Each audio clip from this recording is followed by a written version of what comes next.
your last drink and dessert, have a seat. What is this with the last drink? Because it's going to be a long program. That's right. I mean, when you say last, We're going to have This Is Your Life. And someone here tonight, one of you, is going to be honored with the This Is Your Life. Who will it be? Everybody's looking like, oh my gosh. Carla. I don't want it to be me. Some people are saying, oh, I hope it's me. right, I heard a lot of people saying this. Somebody's going to have a lot of stories told on it. I hope it's Carla. I hope it is. This person has lived in this area most of his or her life and was even married in this area and has also attended this church for a long time and has a lot of family in this area. And tonight, this is your life, Willard Thorn. Rock cookie.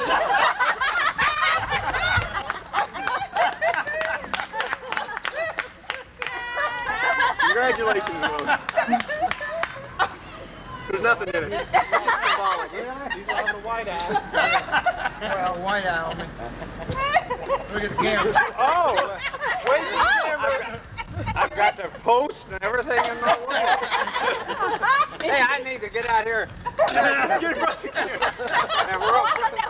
we're going to play this right now. Let's go.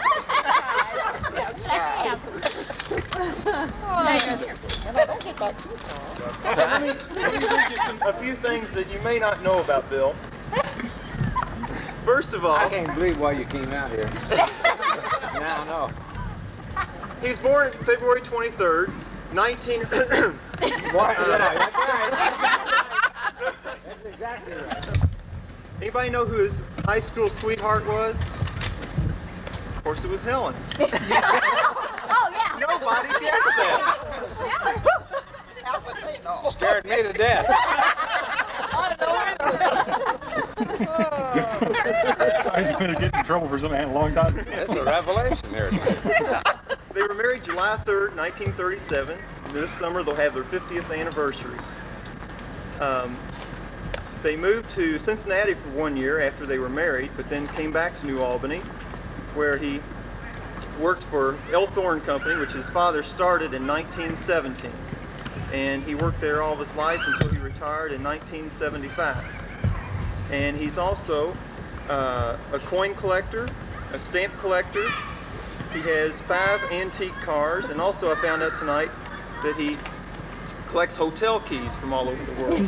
Something else he shared with us. Not stolen. Not stolen. There you go. That's good. Okay, we've got a few special people that we want to bring out and tell some stories tonight. We're going to have pretty much all your family represented tonight in one way or another. And first of all, we want Helen to get up and tell a few stories on you. I couldn't begin to do it really justice, you know. When Jamie asked me, I said, well, I'll say how we started out at least. The weekend we were married, he was living in Cincinnati, and he didn't get home till Friday night, and the wedding was on Saturday. So Saturday morning, Pearl and Lavina and Bill and I went out and gathered wildflowers to put on a rose arbor that we were going to be married under. And so that took us up to about noon. At about 3 o'clock, he went to get a haircut, and the wedding was at 4:30. So he was really anxious, it looks like. So this is the rose arbor that we covered, so we could be married under. And Get a close end of that. See, this is the day program. That's good. That's good. that started off all this. This is your life. Would you pass that around? Sure. It was, you know where Walgreen is? Walgreen on Charleston Road, the house next door. In the front yard. It was in the front yard. His brother and Dorothy and Roy lived there then. Didn't they live in the log cabin back there? Oh, Dad did. Your dad? Dad. Yeah. No, That's But that's in the front yard before they'd only lived there 2 years, and after the wedding, and then the next few years, he bricked it up like it is now. So that's the reason it doesn't look like the same house. That's the lightest I ever was in my life, and the high school is 172, and that's 156. But I ran for 3 years back then. It worked up and down steps and so forth. Fun, I mean working, but you know, it wasn't forced. But there's a slight difference. I just thought I'd notice. Where'd you all meet? Did you meet in high school? Yeah, it was true. She told the truth. But you sound like that was You know, there's a strange. lot of them on the side, but she was the main one. Ooh. Okay, we have another guest here that you don't know that is here yet. If you look behind you, your daughter Sandy's here, and she wants to come and tell you. Well, I don't know why you trust her. Oh no. My silence can be bought for a price. Thank you. I can buy y'all. Absolutely. No, I'm just saying pictures here. Well, when I found out about this thing, you know, all the things that go through your mind, the things you can't say, the things you wouldn't dare say, and the things you want to say, but you know you probably will regret later on. And Mom and I were talking about it, Real and nice one thing girl. we kind of came up with was something that was special to me, maybe because Tomoko was here when I was a senior in high school. We were seniors together in Roman High School. But we were talking about how we all found out about it. Is that Dad had to go down to high school and sign a form for Don. It was probably he was suspended or something that day. I'm not sure.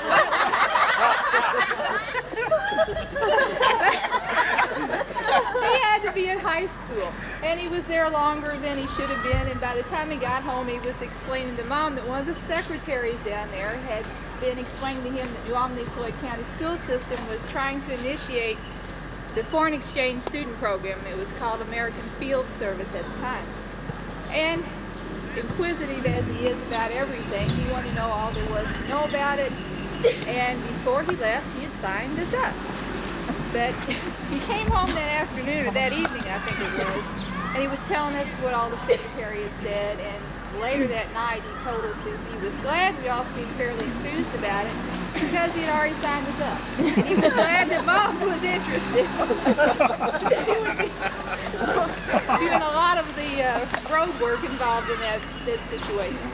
But it was an exciting time because there were quite a few families that signed up for it, and they had to be investigated and interviewed, and we were selected as the first family to host a foreign exchange student, which for us, we felt carried a lot of responsibility for the program itself. And we got Tomoko Ikeda. She was from Utsunomiya, Japan, and she arrived in late August. And we were all real excited when we went to the airport to get her, thinking about all the things. Scared, I think that's what most of us were. And what we were really nervous about is when she came off the plane, she wasn't this big and, you know, this teeny tiny, as cute as can be, carrying all kind of bags on her shoulders and in her hands. But when she started talking to us in English, we couldn't understand a word she said. And all the way home, we tried to, amongst us, figure out what in the world we were going to do because we couldn't understand what she did. A couple of years later, Mom and Dad again were asked to host another foreign exchange student. There was a girl, she was called Barrett, and she was from Oslo, Norway. So I think by that time, we were all gone from home, and they had her on her own. But they really enjoyed it. Dad had really enjoyed. She went to all the civic functions in town, and it was quite a joy for all of us. One special occasion that we got a big kick out of was Tomoko was real generous and very giving. On Father's Day, I don't know if you remember this. I remember.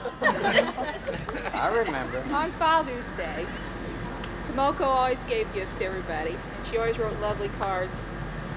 She presented her father with a gift, lovely wrapped. And the card said, this was her card, and it says, "To my wonderful father, Father, I thank you for everything you did for me this year. You're one of the only two men whom I selected as father before birth. To you, I was not expected baby, but selected baby. Your memory will be long outlast. The precious thing for you to do on Father's Day is appreciation for Mother's work and love. I want you to present at this time this box to your eternal lovely partner. And it was a lovely pearl brooch that she had given Father to give to Mother to show his love for her on Father's Day. These are a couple of pictures of, yeah, we'll pass these around. This is Dee. Colorado. It's the place I... Moscow, and this is her wedding picture. And what's real special is that Bee and Tomoko have maintained correspondence and close relationship. In fact, Tomoko brought her family, 3 years ago? Brought her husband and three sons to America to visit with Mom and Dad. So.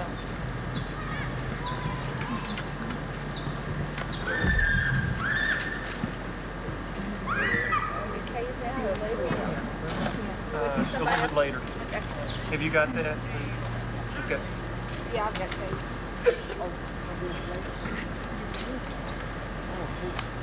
Okay, we've got another special guest.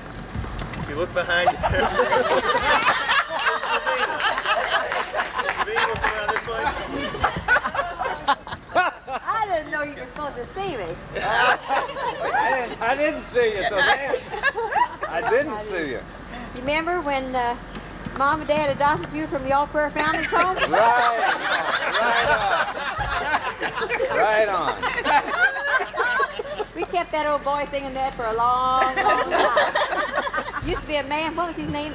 Brother Cromer. Brother Cromer. Had All Prayer Founders home in Louisville, and every year he would come over and make a speech at our church and That's tell right. us about that. And we'd go over once a year over there to their program to see all the little babies that they were adopting out. So that's where Willer came from. And that's not all of it. They drug me over there at each anniversary time, and the one Sunday that we were over there, he said for all the farmer children to come up front. I got up like that. Mom grabbed me and she said, "Sit down, Lord. Sit down." I said, "Well, Mom, that's where I came from." And she was excited. But Dad donated to him, and he had been in our house a lot. And I was a little toe-headed kid, and I didn't match the rest of the family, and I thought, maybe I came from there. I was about, let's see, I'd only been the fourth one, Lavina would have been the fifth, so they needed another boy. Another boy, yeah. That was it. Yeah, I came from there. They had him over at our church, I don't know, Once a year. number of times. You would think, that you'd really get that in your mind, and I did. Yeah, have a seat right over There's a chair over There's a chair. there. Is that all you want to say? Yeah, I didn't know I was supposed to say a whole lot. I thought we were just supposed to say one thing. I better not tell any more on him. Okay, now we've got a letter all the way from Colorado. And Sandy, you want to go ahead and read that? Tell who it's from? This is from your favorite daughter.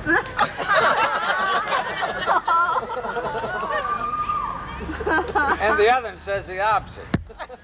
She said, well, no, I won't say No, it. you better not. This is,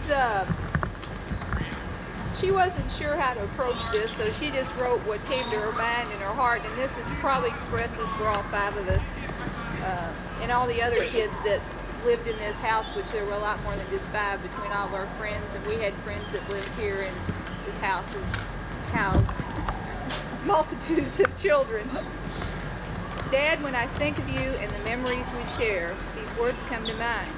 I think of you as a joker, golfer, announcer, buyer, teacher, planner, sleeper, drinker, player, finder, procrastinator, and giver. You are a joker, constantly teasing someone. But I may have topped one of your jokes when I put saran wrap on the girls' toilets at Evansville College. You're a golfer. 18 holes seems to give you more energy. It also gives you a chance to use red balls in Colorado when playing with your Japanese friends in the snow. You are a buyer. I didn't realize until recently you always bought the family car by yourself and brought it home as a surprise. I had assumed Mom had a say in that selection. Well, finally, you let her pick out a car after 49 years of marriage. What a guy. You are a teacher. You sure had enough children, grandchildren, and great-grandchildren to practice on. Do you get tired of saying talk softly as much as I do? You are a planner. With all the duties of running a business and raising a family, you had to plan. How about the plan to drive a brand new Edsel home from Kansas City? Your brother Roy put a kink in that plan and the Edsel. All these are private jokes. I understand that you don't get all of them.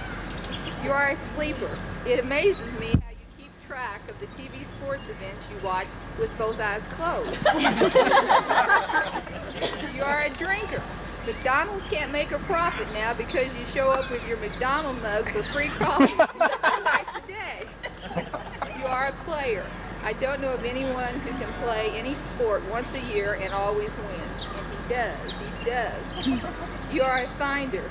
When we enter a parking lot, Justin says, "May the luck of Papaw be with you."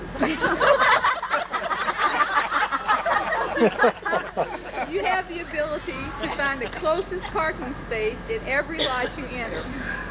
You're a procrastinator, but only one time of the year. I don't know how you did it without me last Christmas, but you must have gone shopping for Mom's gift before 5 p.m. on Christmas Eve. That's a tradition also in our family. You are a giver. You give a buck here and there to help us over rough times. You give advice to us from your wealth of experience. You give your time to share in our activities.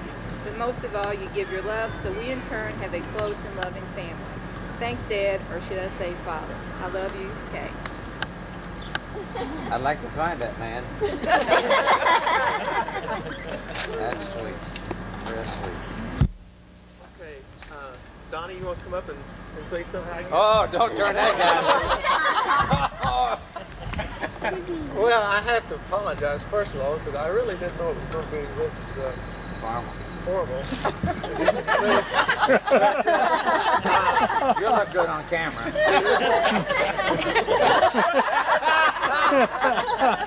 Just take from the waist up. I guess the thing I remember about Dad the most growing up was that he was always gone. Not really.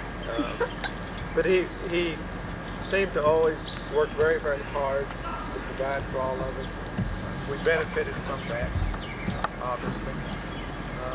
I remember one occasion they were gone one evening. I think everyone was gone except myself. And I grew up in the early 60s, 63, 64, 65. At that time, Beach Boys were popular, and sidewalk surfing. Did a lot of, I was a swimmer when I was growing up. And, of course, most Beach Boys had blonde hair. But I had light brown hair, but it wasn't blonde. And a girl across the street had asked me a few days prior to this evening if I wanted her to dye my hair. I said, well, you can streak it a little bit. A lot of people did that, put a cross-eyed streak in it, you know. And so she came over, they were gone, and I saw her outside one late that evening or that afternoon. I said, hey, Connie, I said, you want to dye my hair? She said, yeah, I can. So they were gone, so Connie came over and dyed my hair. She was a neighbor girl. And she obviously didn't know what she was doing.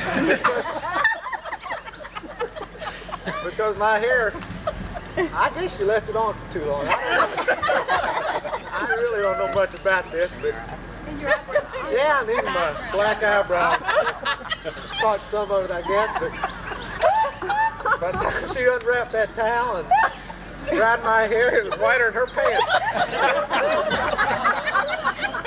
And for some reason, I got a little tired early that evening. And, I went to bed before they got home.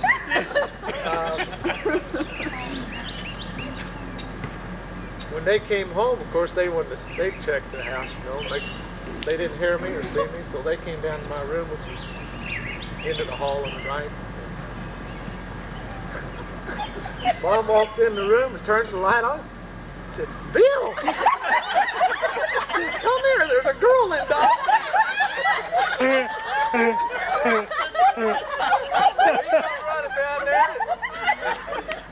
Went up to the cupboard. I said, "That's not a girl. That's Don."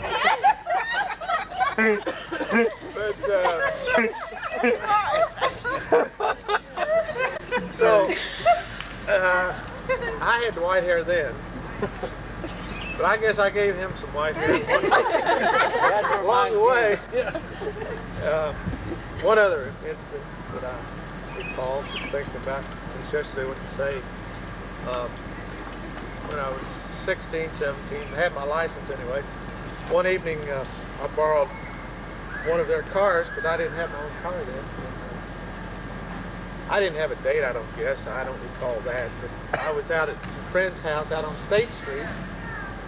And there were several friends that I went to school with there, and a girl that, good friends of my sister's, Susan Payton, went to school with, lived over here on Turner, was dating a fella that I wasn't real familiar with, but I knew him. I had met him on several occasions. And they were at the same house on State Street, and he didn't have a car at that time, and she needed to go home. So Charlie asked, said, "Don, can I borrow your car to take Susan home?" Charlie, that'd be all right. You know, I was a nice guy, you know. So I gave Charlie my keys, and that was probably 10:30 in the evening. Of course, I needed to get home by the next half hour. And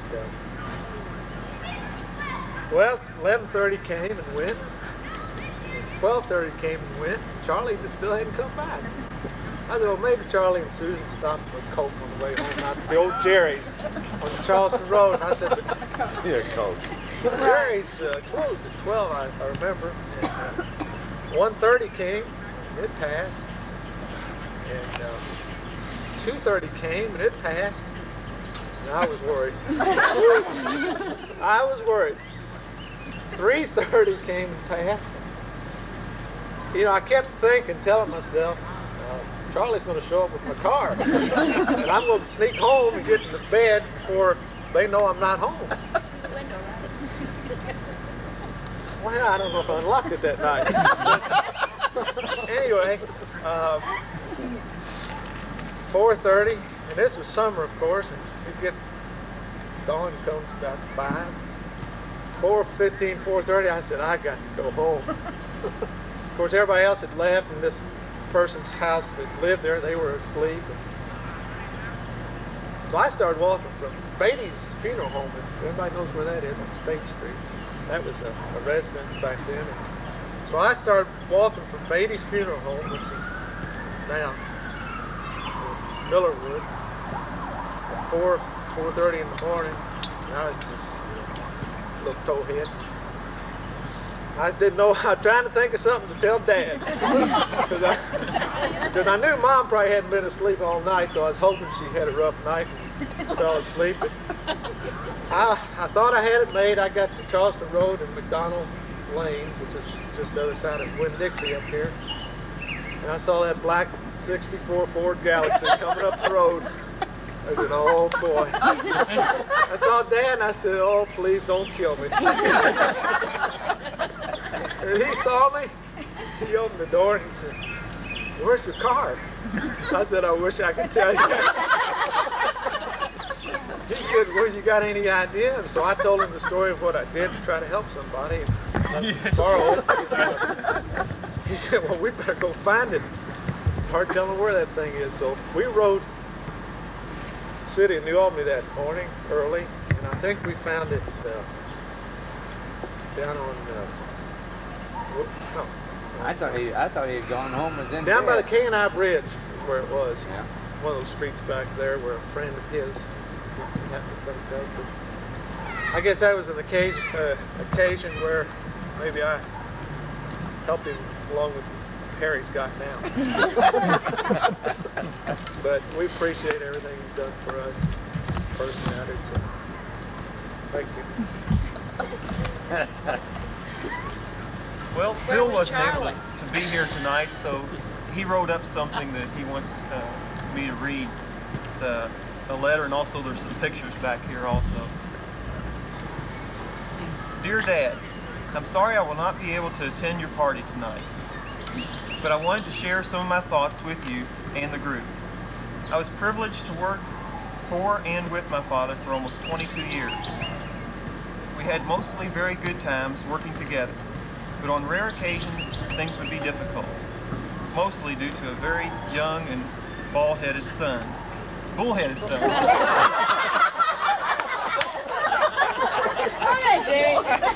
Penmanship isn't that great. Maybe someday. We're sending him back to school. I didn't think you were too fast.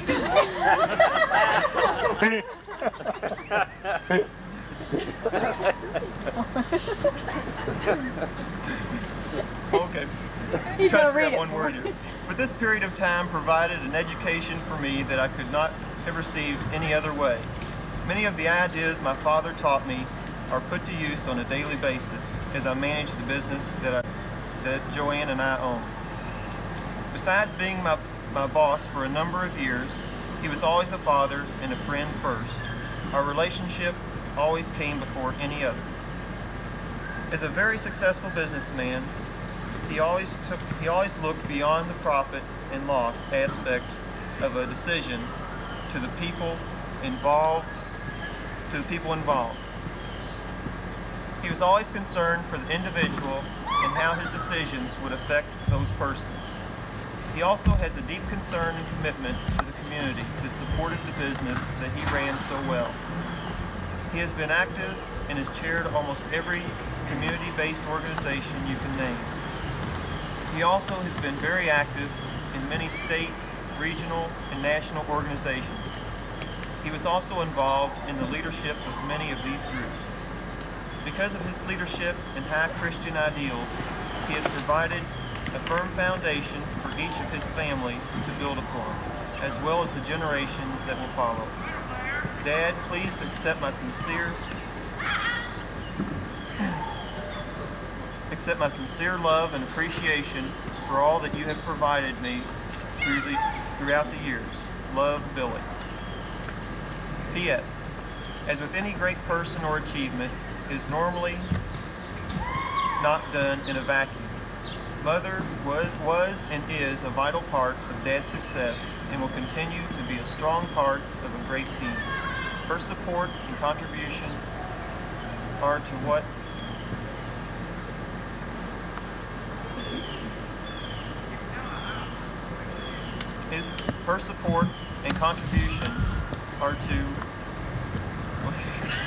what has occurred. Commitment is Here, Mom. Read about yourself.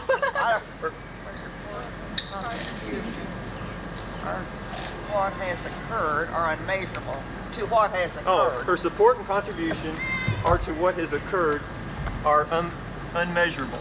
What a great team. Love, Billy. Now This is my first reading of this, so Oh, really? that's the most important statement of the evening, right there. Because all the things that I didn't do at home, and all the time I was gone, and all the children we had, and all the activities we were in, this old gal is like a solid rock. And that statement is the most important of anything you've read. And this is the real rock right here. he also has some pictures here. It says, I sent a picture since I could not attend. And I don't know who these are, but maybe these are the 5 kids. I don't know. Yeah. Is that right? Yeah. Yeah. Yeah, that's out there. Okay. We'll pass these around. Here's a picture of him supervising construction or modeling a new hat and jacket. One or the other. Here's one checking out the snowfall or getting ready to rake leaves. as a production manager or modeling a new cat, another new cat. Helping a close friend hold up the sign or watch the grass grow. We'll pass these pictures around too. Wait, okay, here's another picture with looks like you and some of your Workers. Oh, co-workers. that's my father and brother and crew. He had total black crew back in the 20s. Yeah, the total black crew here, and you must be in there somewhere. No, it's my brother. And Okay. Says guess which one? Would it be the second? Would it be the second from the left? Second from the left, and I think you mean second from the right. Apparently he means second from the right. This is my brother and that's my father. They're not dark men. They are white men? The only two white men. I was pretty much a kid then. That was a cistern at the Mount Tabor school when it was first built, and that's already been torn down, you know. Okay, we're back on again? Okay. Vic, you want to come up and see what No Last but commercial. not least. I've always been the least. That's why I'm 5 now. I've always been the dark horse of the family. Now I get my turn to tell you. We'll have it on tape. Dad's always been one to encourage each and every one of us, me the least, I guess. Because he knew I'd turn out to be the worst. So he didn't want to waste his time. But, I mean, you know, have one darky in the family, that's okay. But during sports, he would seem to, well, we'd go out and run around after the game, and he'd be in bed. Some nights, or most nights, he'd leave a letter handwritten about the game and the outcome and what it meant to me. At the time, I didn't know or understand, but one game in particular, F.J. Wright's, which New Albany fans know sometimes beats New Albany rather badly. We lost 47-6 that night. And Dad wrote a letter telling me how good the game was and how good I played. I never have been able to understand. When you get beat 41 points, you did good.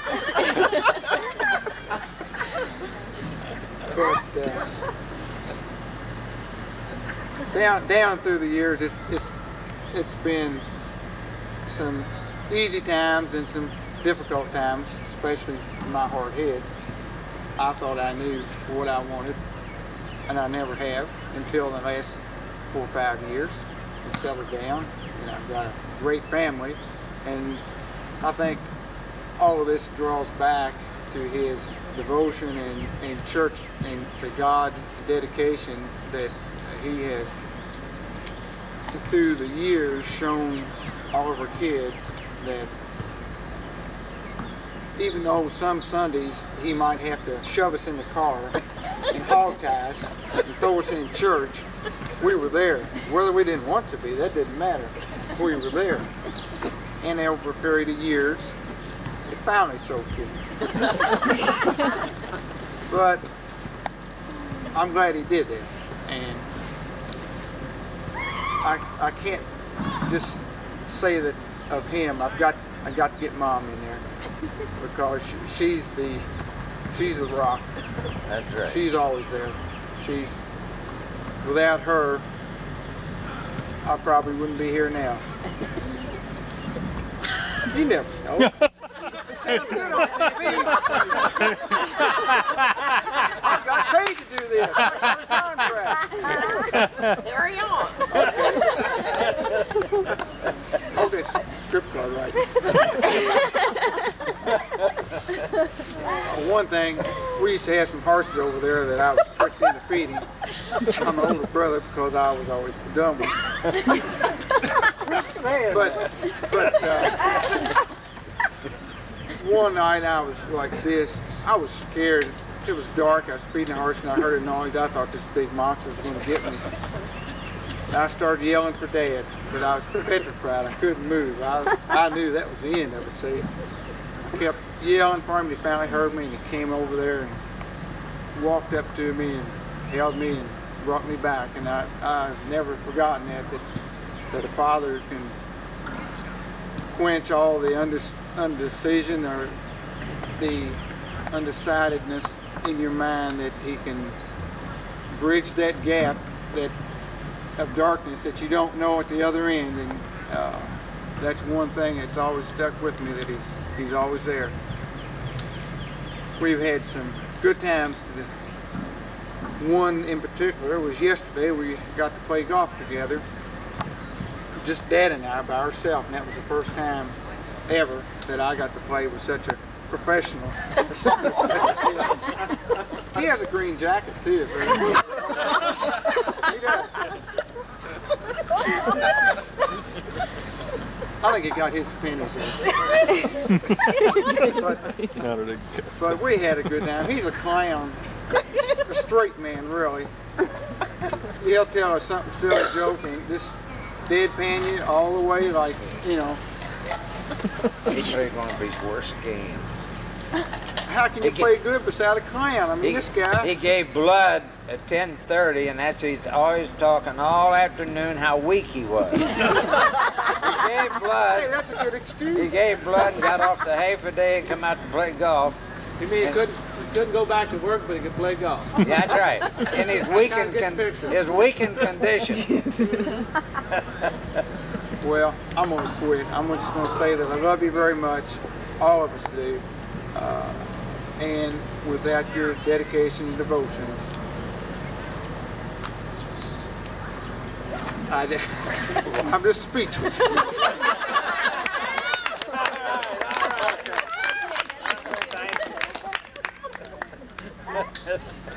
Well, that's the end of our part of it. Any last words that you want to? Last words. That didn't come out right, did it?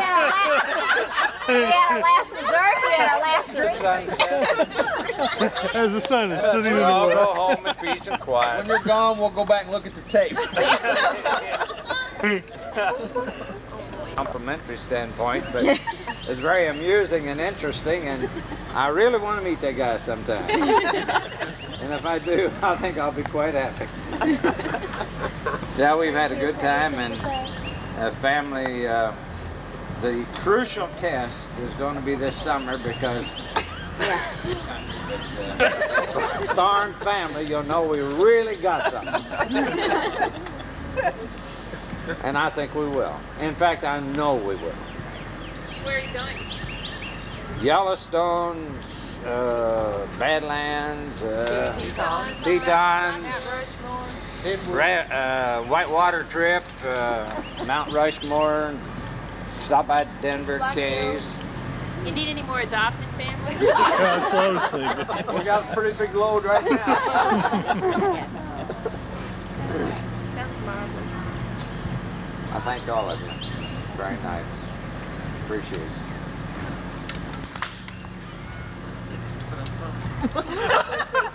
Yeah. First Miss grade. Ardenbright? She's still living. No. It was one of the two. Benita Sands, Charleston Road School.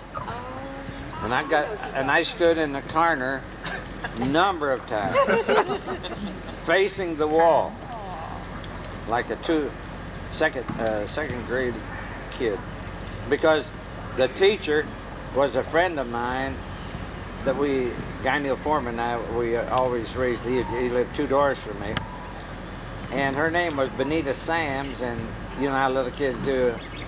She was his aunt. She was his aunt, yeah. And we would run around the school up here on Charleston Road, where that little church is now, at South Street and Charleston Road. Aunt Benita is a mosquito. You know, little kids just, yelling top their voice and acting crazy, And she'd stand us up in the corner for 10, 15 minutes. What Miss Higgins do on Shelby Street School? Now you want the other side of my life? That camera's off surely now. She's still got another hour on it. Well, I was a favorite student of a lot of teachers. In Shelby Street School, which they also tore down. Tore down every school you went to. Burned them. Maud She finished Higgins, them all? and she taught the 8th grade. Yeah, she was a principal. Yeah, she was principal, 7th, 8th grade. Anyway, we had about 30 in class or so, but one day she decided, after a few other little incidents, that maybe it'd be better for me to set up at a front window in a chair, kind of like by myself, that she thought that I could get my studies a lot better. So I got to sit up and look right straight down Shelby Place, watch all the smoke come out of the chimneys all winter. So that was, it was a helpful thing, because I did do a little bit better. I think I raised a D to a C or a C to a B. But other than that, that's back in the 6th grade is when I started taking lessons for the school orchestra from Dryer Band School. And had a paper route and paid for my trumpet $57 and paid $1 a week, and the lesson was $1.50. So I'd come up with $2.50 a week in order to pay for my lesson and also for my horn, and I finally got her paid. But I carried papers from about 11, 12 years old up to about 16. I had 2 or 3 routes and carried the Courier Journal and Louisville Times. And that, from after school, when I was in high school, worked at A&P, which is now the Hilltop Cafe at Vincennes, and Charleston Road, which is closed. And that was a store that was one of the best in the East End. And we would work from about 3:30 up until 7 o'clock, so whenever they closed. On a Saturday, we got paid till close at 10 o'clock, but we may have to work till 11:30 till you get the store cleaned up and so forth. And one little thing, which I have a little memento here on this right thumb. Back in the meat counter, when they had those blocks of cheese, they had a knife that you'd bring down to cut a slab of cheese, and I was kind of getting myself a little bit of slab of cheese, and the customer talking to me, and this knife dropped down and cut the end of my thumb. I remember that. So we kept that end, and then down right close to Shelby Place was Dr. Winstanley, and they took me down there and they put 2 or 3 stitches in, and that thing is right back on my thumb again. But that was caused by a cheese knife when I was talking to a customer and wasn't watching my business. Well, there's a lot of crazy stories, but How many brothers and sisters did you have? we have the same family as my father and mother had, and in rotation they didn't have twins, and we had twins, but they came in the right order. How many? She didn't say. 3 and 2. 3 brothers, 2 brothers, myself as the 3rd, and Lavina and Pearl, 2 sisters. Exactly the same, and we had talked that we wanted a family of 5. It wasn't one of these. The only thing that slipped up on us was the twins, and that was a little bit discouraging, because back then Dr. Voiles. Wait.